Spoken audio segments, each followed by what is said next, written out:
I've just got a few minutes, so I'm going to do this really quickly, and it's running at minus 10 degrees C. So a lot of you in Canada obviously never really thought about it before. Seems a kind of a little crazy idea, and people from England that are watching and other parts of the country just won't be able to conceive minus 10 degrees C and running. So there's my frog, my thermometer frog, and as you can see, it's minus 10. So this is what it looks like. We've had about 18 inches of snow here in Ottawa over the last 2 weeks. So that is what the running environment looks like. There's lots of tracks been dug out by the snow shovels. That is the icicles hanging from the front of the practice. And we're about to open in a couple of minutes. So, well, not a couple of minutes, 20 minutes or so. So anyway, that's where. Why is 30 minutes exercise, 3 to 5 to 7 times a week is great at restoring you back to rest and digest rather than fight or flight. If anyone else has got any other things they like doing to exercise in the cold weather, do post it down below.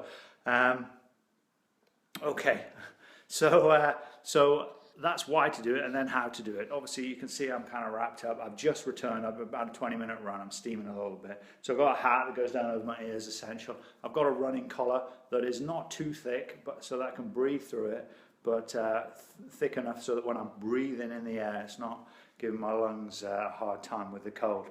I've actually got 3 layers on. I've got a t-shirt and then a long sleeve and another t-shirt. Running trousers. Today they were just singled up, which was fine at minus 10. Any colder than minus 10, I want those to be doubled up.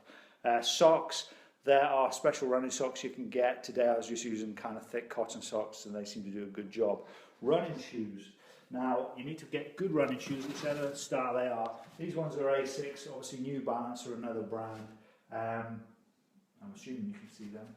And yeah, and the reason, these ones are Gore-Tex as well, so what that means is they're actually waterproof, which is kind of neat. Normally they're a little more expensive. I got mine at the end of the season, so they were trying to get rid of the old seasons, or maybe in a couple of seasons old. For me, I'm not a dedicated follower of running fashion, so that's fine as long as they do the job. Type of shoe that you get, now to be honest, it's very much trial and error. I've been doing this for 6 or 7 years now. You go along to the shop, go along and see the people, go on the treadmill, they'll give you some advice. I actually ended up buying shoes that were specific for my feet. They didn't work so well. I then got the standard shoes for that range and they work brilliantly. So it is a little bit of trial and error, but start off with someone who knows what they're doing. Get on the treadmill and stuff. Other things to mention, yak tracks. These are pretty neat. So what they are, they slip onto your shoes. They've got studs at the front, they've got springs at the back. That really grips onto the ice, so when it's icy there. I've got a running thing that I strap around my waist, so it's kind of like a running what do you call it, fanny pack. A running fanny pack or bum bag, depending on what part of the world you're in. And that's handy if I want to run to the shops a couple of miles away, pick up some milk, run back, got my money and my keys and stuff in there. So that's really cool as well.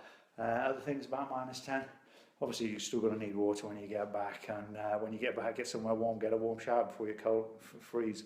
Okay, so anyway, I hope that helps. If you've got any more tips for running in the cold or exercising in the cold, put them down below, and I'll make sure when I shoot another video in the future we'll incorporate all that thing.